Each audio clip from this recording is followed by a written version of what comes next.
It's showtime, and yes, it is definitely time to show. I'm not going to say real quick because this one is not real quick. Actually, it's a change from what I was going to do for today's inspiration anyway. I was going to talk about commitment and sacrifice, which the definition of those two things won't change, so therefore I can talk about it another day. Now, the title of this is called Regret is Holding Your Mind Hostage. Regret is holding your mind hostage. And one of the definitions that stood out for me to be able to relate to this is that one that is involuntarily held by an outside influence. You're involuntarily held by an outside influence, which means regret holds your mind involuntarily. And that's an outside influence. Now, the way this happened is because I was thinking about something earlier. Now, this is what happened with me. I was thinking about something earlier, and regret kind of reared its head. And when it reared its head, I started thinking of all the things that I had done maybe wrong in the past, or things that I didn't do, or things that didn't work out. So that's when that snowball, you know how to build a snowball, you got to keep packing it.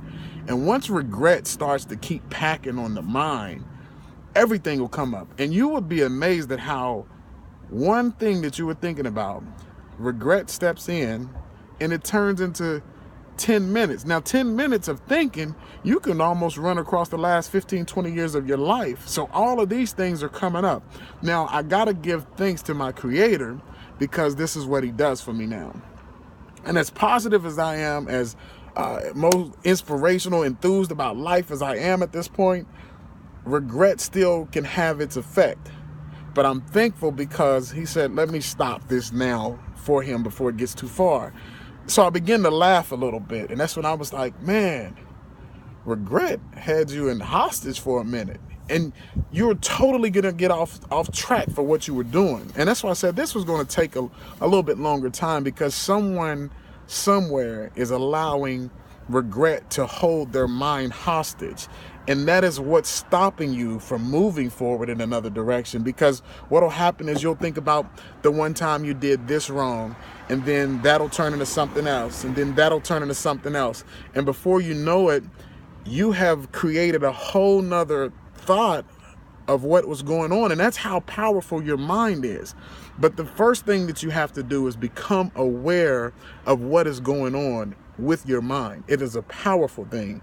You cannot allow regret to hold your mind in hostage any longer. Identify when that is happening, stop it out immediately, and change your thought process, because this can carry over into a relationship. This can carry over into a business. This can carry over into every part of your life. And you don't have time to do that, because time is not yours. Time don't have to respect you. You will have to respect time. So be careful of what you think about. And when regret starts to set in, identify it and stop it. PPP, Steve Robinson, the speaker. Today is Friday. Have a good weekend.